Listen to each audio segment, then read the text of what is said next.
लियो मलिक, और आज जो है हमने एक थोड़ा सा अपने शो को सेगमेंटाइज किया है थ्रू अ डिफरेंट मैनर। हमने सोचा कि rather than taking questions from the people on our WhatsApp group, हमें ये चाहिए कि हम अपनी ही फील्ड में, क्योंकि आप लोगों को पता है that we are running a marketing company and specially in OOH media, तो मैंने कहा क्यों ना हम किसी एक ऐसी जो है पर्सनालिटी को बुलाएं जो इसी फील्ड के अंदर मोर देन 30 इयर्स का उनका एक्सपीरियंस हो या मोर देन डिकेड का उनका एक्सपीरियंस हो, जिसमें हम उनसे कुछ क्वेश्चंस करें about the scenario which we are going through, और उनसे पूछें कि कैसे ये चीज़ें बेहतर हो सकती हैं, क्योंकि ये वक्त है जिसमें हमें सिर्फ और सिर्फ ना अपने आप को मोटिवेट करना है, but we have to motivate the companies as well.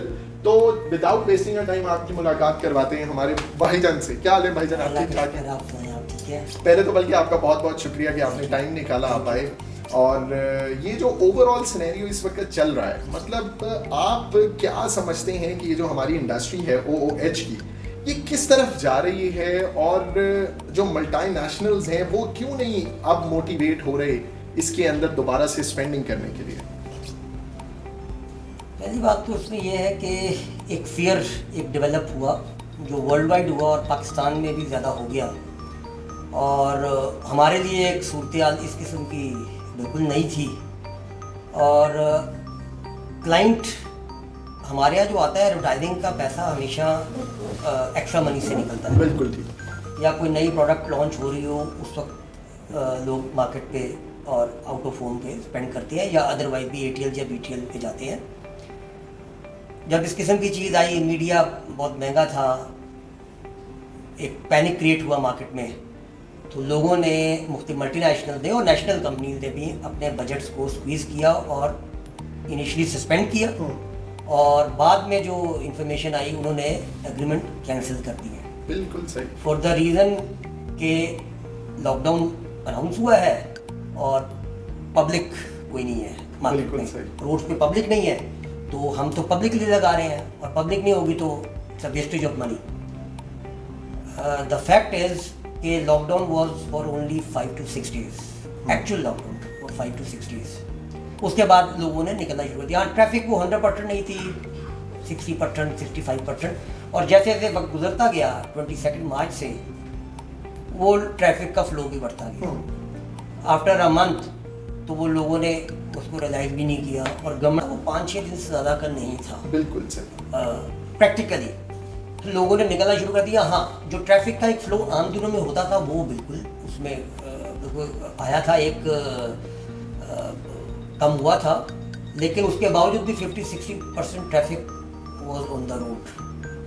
और जैसे जैसे टाइम बढ़ता गया तो ट्रैफिक की जो एक परसेंटेज थी वो भी बढ़ती गई। मकसद सिर्फ ये है कि जो बिलबोर्ड डिस्प्ले होता था वो एक चीज़ आई थी क्लाइंट के माइंड में कि वो शायद व्यूअरशिप कम हो गई है, वो व्यूअरशिप या ख़त्म हो गई है।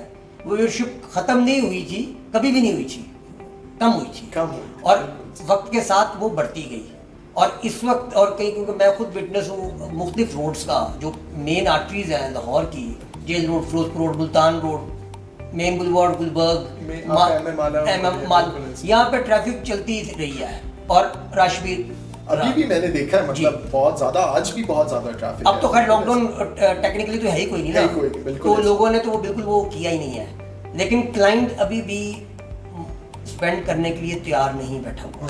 ये एक बहुत एक क्वेश्चन मार्क है। नहीं तो वैसे सॉरी मैं आपको काट रहा हूँ, यहाँ आपने जो बात की है कि क्लाइंट तैयार नहीं है, इसकी क्या वजह है? मतलब एक हमारे जो बिजनेस मॉडल है, आप संभालते हैं बिलबोर्ड साइड को, हम संभालते हैं being an OMA client side को, तो क्लाइंट को आपको क्या लगता है कि क्यों नहीं है? क्योंकि मुझे भी ये सुनने में आया, मैं उस क्लाइंट का नाम नहीं लूँगा, we were working with them, और उन्होंने कहा जी हमें ऊपर से ऑर्डर्स आ गए हैं कि आप मार्केटिंग का बजट निकालें और उससे सैलरीज पे करें। सो मतलब do you think it's just? नहीं, to some extent yes, it is a justice. क्यों? प्रायोरिटीज जो हमेशा दी जाती हैं वो स्टाफ को दी जाती हैं। फेयर। जैसे मैंने शुरू में कहा कि एडवर्टाइजिंग का जो एक्सपेंडिचर होता है वो आखिर में आता है प्रायोरिटी में। किसी भी ऑर्गेनाइजेशन की प्रायोरिटी में आखिर में आता है, एक्स्ट्रा मनी होती है, क्योंकि आपने जब भी कोई प्रोडक्ट लॉन्च करते हैं तो उसकी एक सर्टन परसेंटेज रखते हैं फॉर एडवर्टीजमेंट, किसी भी किस्म के एडवर्टीजमेंट की जाए, लेकिन उससे पहले एक एक्सपेंडिचर होता है, वो ज़रूरी होता है, वो ज़रूरी होता है। और स्टाफ या ह्यूमन बीइंग हमेशा उनकी इंपॉर्टेंस सबसे ज़्यादा होती है, ह्यूमन बीइंग्स की। तो वो कोई भी ऑर्गेनाइजेशन होगी वो सबसे पहले ये देखेगी कौन से बजट्स को कट किया जाए ताकि स्टाफ की सैलरीज दी जा सके और एक बेसिक एक्सपेंडिचर है उसको मीट किया जा सके। तो सबसे पहले जो डेंट बढ़ती है वो आपकी मार्केटिंग के बजट में बढ़ती है। ऐसे ही अनफॉर्चुनेटली पर, लेकिन ये अनफॉर्चुनेटली वर्ल्ड वाइड ऐसा ही है। हाँ, ये वैसे ऑनेस्टली स्पीकिंग हमारे मुल्क में तो नहीं है, अब ये एक ओवरऑल सिनेरियो बना हुआ है ऐसा। लेकिन चलें, ये तो बात समझ में आती है, लेकिन आपको क्या लगता है, आपको नहीं लगता कि अब हमें जो है लेट बायकॉन्स भी बायकॉन्स करके मूव फॉरवर्ड करना चाहिए और क्लाइंट्स को भी स्लोली अपना जो है वो प्रैक्टिस में आना चाहिए? जो मुझे एक चीज़ नज़र आ रही है और थोड़ी बहुत समझ भी जो आई है, वो उसमें हमारा as a nation, as a society, as an individual हमारा एक ड्रॉबैक है कि जब से ये एक सिचुएशन क्रिएट हुई है जो वर्ल्ड वाइड 200 मुल्कों में है ये, और इस चीज़ से कतई नज़र मैन मेड है, नेचुरल है, fact of the matter is के है और दुनिया भर में 6.5 मिलियन प्लस लोग जो है हो चुके हैं, जो इफेक्ट हो गए हैं और पाकिस्तान में बहुत रैपिडली बढ़ रही है। पॉजिटिविटी कहीं से नहीं देखी मैंने, आपके ना गवर्नमेंट लेवल पे मुझे कहीं पॉजिटिव नज़र आई, ना मुझे दूसरी लीडरशिप में नज़र आई, ना किसी इंस्टीट्यूशन में नज़र आ रही है।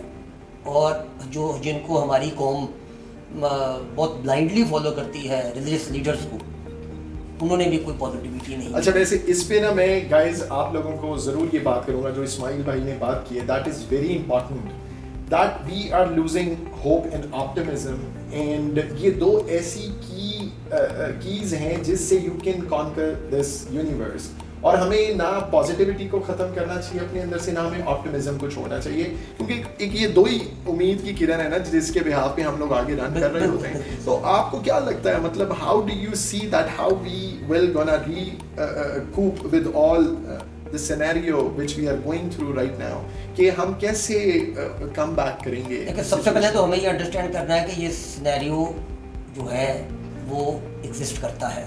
बिल्कुल, हमें उस माइंडसेट से निकलना है कि कुछ नहीं है ये। अच्छा, many of the people still think कि यार कुछ भी नहीं ये है, सब ऐसा नहीं exist नहीं करता, they are paying people to accept that, you know, this pandemic हमें उससे is there. निकलना है कि ये एक प्रॉब्लम है जो एग्जिस्ट करती है, लेकिन क्या इसके साथ इसी तरीके से नेगेटिव माइंड के साथ आपने चलना है या आपने नेगेटिविटी में से पॉजिटिविटी निकालनी है? Very right. अब ये छोटी मजालू करेला कड़वा होता है, वैसे बहुत कम लोग उसको कड़वे करेले को खा सकते हैं। आप किसी के बाद करेला खाओगे कच्चा, 99% will Say no. say no. Yes, absolutely. लेकिन उसी करेले को आप इस्तेमाल कर लें, करेले गोश्त में या भरे हुए करेले आप कीमे के साथ बना लें, तो वही नेगेटिव एक चीज जिसको समझा जा रहा है, सब्जी है नेगेटिव, मैं उस सेंस में बात नहीं कर रहा, जबरदस्त नहीं, आपने बड़ी जबरदस्त वो वही चीज आपको पॉजिटिविटी एक बन जाती है। Very right. तो अब एक चीज आ गई, उसमें से प्रॉब्लम से निकलना कैसे, उसके लिए हमें सबसे पहले अल्लाह पे यकीन होना बहुत जरूरी है। Very right.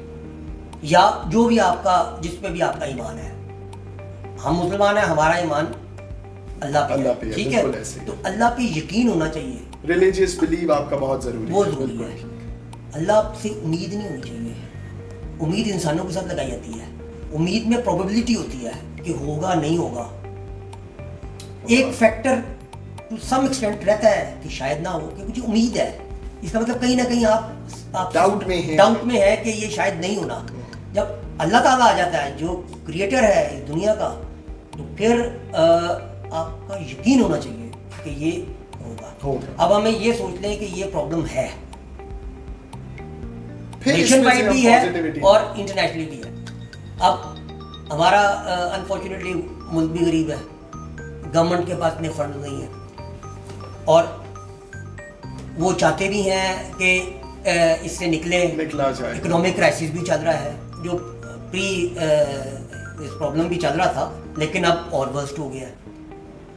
उसके देखते हुए बीमारी भी ज़्यादा एक प्रॉब्लम क्रिएट कर गई है अनफॉर्चुनेटली। उसका तरीक़ाकार है कि पॉजिटिवली सोचें। हमने पाकिस्तानी कौम ने बड़े बड़े मसले से निकल गए, हम बड़े पॉजिटिवली निकले। इस मुल्क में हमें पीने का पानी नहीं मिलता, we have to buy that water, although हम उसकी पेमेंट सरकार को करते हैं। यहाँ लोड शेडिंग है, आज से नहीं है, अरसा दराज से 40 साल से यही रोना चल रहा है इस मुल्क में। हमने उसके हल क्या निकाले, हमने यूपीएस लगा लिए, हमने सोलर करा लिया, हमने जनरेटर लगवा लिया, ठीक है, बिल्कुल सही। उसके अलावा आपके मुल्क में बम धमाके होते रहे हैं 77 के बाद से, वेरी राइट। ये कौम चलती रही और पॉजिटिव एक चीज़ आती रही, चलती रही। कहीं ना कहीं कोई ना कोई सेगमेंट ऐसा था जो बैकअप करता रहा, लोग अपने रास्ते खुद निकालते रहे। बिल्कुल सही। पीछे बड़े हालात चंद साल पहले बड़े ख़राब थे लॉ एंड ऑर्डर के, लेकिन अल्लाह का शुक्र है सही हुए। अल्हम्दुलिल्लाह उस तरह की चीज़ नहीं है। तो the crux of the matter is कि तमाम नेगेटिविटीज के बावजूद भी हम यहाँ तक पहुँचे। एज अ नेशन हम में कुछ करने की, आगे बढ़ने की लगन है। और मेरी ख्वाहिश तो होती है कि अगर हमें हमारी लीडरशिप किसी भी जगह की हो, चाहे रिलीजियस हो, चाहे पॉलिटिकल हो, या किसी इंस्टीट्यूशन की हो, वो अगर पॉजिटिविटी क्रिएट करती और गवर्नमेंट ऐसा इन्वायरमेंट क्रिएट करती, तो जो बिजनेस कम्युनिटी है वो फिर 2 कदम आगे बढ़ती। एक बात याद रखिए, दुनिया भर में गवर्नमेंट जॉब्स नहीं देती, बिजनेस कम्युनिटी वो एनवायरनमेंट क्रिएट करती हैं, ईज आउट करती हैं इंडस्ट्री लगने के लिए। जब इंडस्ट्रियलाइजेशन होती है तो लोगों में जॉब्स क्रिएट हो जाती है ऑटोमेटिकली। Very right. मुख्तलिफ इवेंट्स होते हैं। मैं छोटी सी आपको मिसाल दूँ, पॉजिटिव कितनी चीज़ है वो। पाकिस्तान में और लाहौर में एक ज़माने में मेला मवेशी होता था फोर्ट्रेस स्टेडियम में, बड़े बड़े मुल्क के सरबराह आते थे, उसके साथ एक एग्जीबिशन भी होती थी फोर्ट्रेस में, और एक बड़ी ज़बरदस्त इकोनॉमिक एक्टिविटी होती थी। जब इकोनॉमिक एक्टिविटी उस लेवल की होती थी तो पैसा सर्कुलेट करता था। और ये हम किस ईयर की बात कर रहे हैं? ये हम ज़ियाउल हक साहब के दौर में, उससे पहले मतलब 80s जी। की बात। फिर भी ये इकोनॉमिक एक्टिविटी चलती रही है। फिर मुशर्रफ साहब के दौर में भी ऑल्दो अफगानिस्तान का इशू फिर भी खड़ा हो गया, लेकिन जश्न बहारा का एक फेस्टिवल होता था, दुनिया भर में एक बहुत ज़बरदस्त इंटरनेशनलाइज हो गया था ये पूरा इवेंट, और इकोनॉमिक एक्टिविटी थी। उस वक्त तक तो आपके स्पोर्ट्स भी होते थे, कोई भी स्पोर्ट्स इवेंट भी इकोनॉमिक एक्टिविटी क्रिएट करता है। Very right. इस वक्त सूरत ये है कि कहीं से कोई पॉजिटिव वाइब्स किसी इंडस्ट्री में नहीं आ रही, बिल्कुल नहीं आ रही। और ये चीज़ सिर्फ इंडिविजुअल में नहीं है, ये आपके ब्रांड्स में भी आ गई है, और वो हाथ खींच लिया उन्होंने ये सोच के कल क्या होगा। अच्छा, मेरा एक और बड़ा मजे का सवाल है, इसको थोड़ा सा इंटरेस्टिंग बनाना चाहता हूँ मैं। For the people who are working for multinationals और for the companies, they were fired or they were asked to leave the job or they were lay off, आपके लिए उनको किया गया during this pandemic. So do you think कि companies को ऐसा act करना चाहिए? और मैं किसी normal company की बात नहीं कर रहा इधर, I'm talking about multinationals, और I'm talking about जो आपकी billion of rupees में जिनकी earning है, और जो 1 बिलियन रुपये से ऊपर की कंपनी है, कई उन्होंने भी ले ऑफ किए। ना मैं नाम लूँगा ना आप ले सकते हैं, क्योंकि हमने काम भी करना है आगे। लेकिन डू यू थिंक कि ये कोई तरीकाकार था कि हमने जो ये एथिकली, मतलब मेरी नज़र में, मेरे पॉइंट ऑफ व्यू में, आई डोंट आपके लिए सपोर्टेड, क्योंकि मैं ये समझता हूँ कि when you being the captain of the ship, आप खुद ऑनर हैं अपनी ऑर्गेनाइजेशन के। I am also running a small organisation, और बल्कि 2 कंपनीज रन कर रहे हैं। तो मैं ये समझता हूँ कि जब रफ टफ टाइम आए तो आपको तो अपनी टीम को अपने साथ लेके चलना है ना, निकलना है उस वक्त से लेके। अगर आप लोगों को छोड़ना शुरू कर देंगे, दिस मीन्स कि आप लीडर तो है ही नहीं, आप तो फिर सेट कल्चर, सेट मेंटालिटी के हैं। What do you think about it? देखिए, अगर उनके माइंड से सोचा जाए तो हो सकता है कि कहीं ना कहीं फाइनेंशियल कंस्ट्रेंट्स हो जिसकी वजह से वो कंटिन्यू ना कर सके, और उन्होंने ये डिसीजन लिया कि लोगों को निकाल दिया जाए। बड़ा मुश्किल टाइम होता है जिसको फायर किया जाए फॉर दिस रीज़न कि भाई हमारे पास सब नहीं है। आज ही की खबर है 3 to 4 मिलियन लोग ड्यू टू दिस पैंडेमिक अपनी जॉब्स खोएंगे पाकिस्तान में। उससे पहले 2018-19 में तकरीबन 1 मिलियन प्लस लोगों ने वैसी जॉब की। इट मीन्स कि आप 4 मिलियन प्लस की बात कर रहे हैं, लोग जाएंगे। अच्छा, 4 मिलियन लोगों को मत देखें आप इसको 5.5 से मल्टीप्लाई करें, इसके आफ्टर इफेक्ट्स पे जाएं आप। जब घर में अब वो किस कैटेगरी में आ रहे हैं, वो 4 महीने बाद उस पैनिक की सिचुएशन में आता है, कोई फ्रॉम द डे 1 आ जाएगा, कोई 6 महीने बाद आएगा। इट ऑल डिपेंड्स कि किस कैटेगरी में और कितने डिजिट्स वो सैलरी ले रहा है। जिन्होंने किया है उनको मेरा ख्याल में या तो पीछे से सपोर्ट नहीं मिली, ऐसे मौक़ों पे गवर्नमेंट को आगे आना चाहिए था।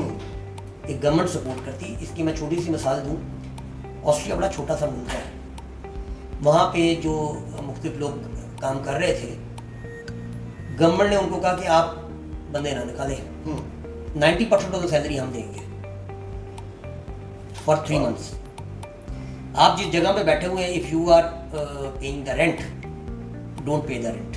उन्होंने कानून नाफिज किया कि इस दौरान कोई ओनर रेंट नहीं मांगेगा। बिल्कुल ऐसे। अगर वो कोई खास पोर्शन खोलता है फॉर टू डू बिजनेस, तो वो फिर बाउंड होगा उसको रेंट देने की। अदरवाइज ओनर भी नहीं मांगेगा। जो ओनर है, ओनर को फंड कौन करेगा, उसका भी खर्चा है, गवर्नमेंट करेगी। तो उसका ये हुआ 1 महीने का, उनका एक पॉजिटिव ये था कि उन्होंने 1 महीने के लिए स्ट्रिक्टली लॉकडाउन कर दिया था। अब that's why they are in a state of कि वो आप 15 तारीख से वो लोग ओपन अप कर दिया उन्होंने। उन्होंने कर दिया। स्कूल भी मोस्ट प्रॉब्ली ये 15 जून से खुल जाएंगे और 15 मई से उन्होंने ओपन कर दिया। तो ये एक स्ट्रैटेजी थी, हुकूमत ने इंटरवीन किया वहाँ पे। यहाँ पे भी हुकूमत इंटरवीन कर सकती थी। लेकिन यहाँ तो मैं ये समझता हूँ कि फिर अपनी हमारा शो पॉलिटिकल हो जाएगा, लेकिन मैं ये समझता हूँ कि हुकूमत ने अनाउंसमेंट्स तो बहुत की, but I think there was no reality on to the grounds.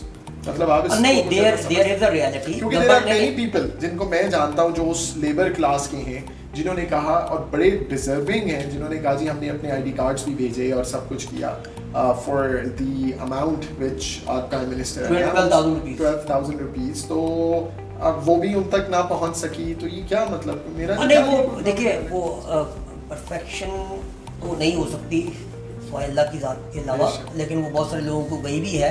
और उसमें भी देखें बात पता कि एज अ सोसाइटी। अच्छा, आई एम सॉरी, मैं वैसे आपको I am cutting you of. जो मेरा सवाल था ना, उसका जवाब अभी भी वही खड़ा है। नहीं, वो do you think that was ethically right for the companies to fire ethically वो टू सम एक्सटेंट यस, उन्होंने सही किया कि इससे बेहतर है कि 4 महीने उनको बगैर तनख्वाह के रखते।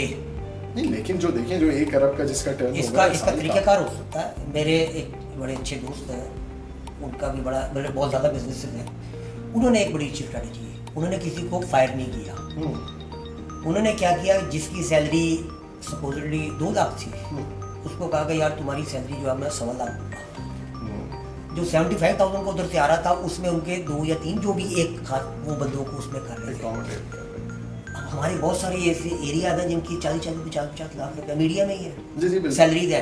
अगर उनको 20 लाख रुपये महीने का मिल जाएगा तो उनका गुजारा बहुत ही अच्छे तरीके से हो जाएगा, बहुत आराम से हो जाएगा। तो जो 3 मिलियन रुपये दाना बचेगा, उस 3 मिलियन से आप इतने सारे जो नीचे लोअर कैडर के एम्प्लॉयज़ हैं उनको आप आराम से आप उनको कई महीने तक भुगता सकते हैं। और इस तरह के कितने हैं। ये क्राइसिस है। क्राइसिस में सबसे अहम चीज़ है क्राइसिस मैनेजमेंट, जो अनफॉर्चुनेटली हुई नहीं, ना कोई इदारा कर रहा है। अब जिस भी आप ऑर्गेनाइजेशन का जिक्र कर रहे हैं वो ये कर सकते थे, लेकिन अगर उनका CFO या CEO या CEO वो ना लेता इतनी सैलरी ले रहे हैं, और अगर वो अपनी /50% भी कर देंगे, उनको घर में फाके नहीं आने, उनको कोई प्रॉब्लम नहीं, उनके यूटिलिटी बिल्स को कोई इशू नहीं होना। कितना खा लेगा बंदा। सही बात है। क्या सोने का लुकमा लेना है या लुकमे लेने हैं? सही। पॉइंट इज के there should be some limitations and there should be some इस तरह की चीज़ होनी चाहिए थी कि उन इदारों को भी चाहिए था किसी को निकाले ना। जब आप किसी को जॉबलेस करते हैं तो किस उसके माइंडसेट में वो चला जाता है, उसके क्या फियर्स डेवलप हो जाते हैं। एक तो बीमारी का फियर चल रहा है कि पता नहीं क्या हो जाए, फिर भूख का फियर, फिर एक्सपेंडिचर का फियर, फिर अपनी नीड्स का। मैं लग्जरीज को तो भूल जाए ना आजकल, नीड्स का फियर कि यार ये कैसे जरूरत है। अगर जिनके अपने घर नहीं है, रेंटल्स कैसे देने हैं, बहुत सारे इश्यूज हैं, बच्चों की फीसें कैसे देनी है। असल जो वो उस अगर आप उस सूरत में आप एक सेकंड के लिए अपने आप को लेके जाएं, आप इमेजिन नहीं कर सकते कितनी प्रॉब्लम क्रिएट हो जाती है। उधर आके इदारों को चाहिए था कि जो आपके हाईली पेड एम्प्लॉइज हैं उनकी सैलरीज को Cut स्लैश off करते किया फॉर जाता, बिल्कुल sir. For Certain period of time. Certain period of time, और उनको खुद भी अंडरस्टैंड है, वो वॉलंटियर करें यार, मेरी सैलरी 50 लाख है या 30 लाख है या 10 लाख है, जो 10 लाख कमा रहा है उसका 10 लाख खर्चा नहीं होगा। बिल्कुल ऐसे ही। अगर वो बिल्कुल है भी तो भाई अपनी जरूरतों को कुछ करने के लिए काम कर दो। तुम्हारे अगर पैसे बचने से कुछ 4 लोगों को बेनिफिट हो जाता है, Why not? आप क्या चीज नहीं लेके जाएंगे? क्या चीज़ नहीं? सबसे बड़ी सेटिस्फेक्शन होगी आपके इनर, ऊपर वाला भी खुश होगा, और ताकि आपका जो एम्प्लॉयर है वो भी देखे यार इसे कुर्बानी दे रहा है, तो आपके इन फ्यूचर देखें। बुरे वक्त में साथ चलना और साथ रखना इज वेरी इंपॉर्टेंट। जो लोग नहीं रह सकते वो फिर उनका एक अपना एक सोच है, अपना एक सोच तरीकाकार है कि वो उसमें से कैसे निकल सकते हैं। बिल्कुल। लेकिन इस वक्त क्राइसिस मैनेजमेंट, पॉजिटिविटी उसकी बहुत जरूरत। ज़रूरी है, बहुत ज़रूरी है। अगर हम नहीं करेंगे तो रेस्ट एश्योर कि हम डिजास्टर की तरफ Disaster जाएंगे। की और दुनिया में हर डिजास्टर में से पॉजिटिविटी निकलती है, बिल्कुल निकल- अपॉर्चुनिटीज ऐसे ही निकलती हैं। बिल्कुल ऐसे ही। हम नहीं निकालेंगे तो हमारे लिए बिल्कुल बुरा ही आपकी बात 16 आने, और मैं I would like to first of all thank you so much for coming, for your time. और आज आपने हमारा शो सुना that you know right now the condition we guys are going through, we need to have a lot of optimism and a lot of positivity, not in our personalities but in the whole society as well। और ये चीज़ है जो हमें इस situation से निकाल भी सकती है, क्योंकि एक बहुत प्यारी I was reading a book जिसके अंदर उन्होंने बहुत एक ज़बरदस्त मुझे जो है वो लाइन मैंने जब रीड की तो मुझे लगा बहुत ज़बरदस्त किस्म की है वो। उसमें लिखा हुआ था, don't pass your pain, don't like you know get over your pain but grow from your pain। so ये बहुत ज़रूरी है कि हम अपनी तकलीफ़ों से ग्रोथ की तरफ अपना सफ़र जो है वो शुरू करें, इसको समझें। और जैक मा ने भी यही कहा है कि दिस ईयर प्रॉफिटेबिलिटी आपकी यही है कि आप सरवाइव कर जाएं। सो आई होप कि we get out from this pandemic as soon as possible और हमारी ये सिचुएशन अच्छी तरफ जाए। So thank you so much guys, don't forget to share, subscribe and like our channel, और इंशाल्लाह ताला नेक्स्ट शो में जल्द आपसे मुलाकात होगी। Thank you so much, have a great day ahead.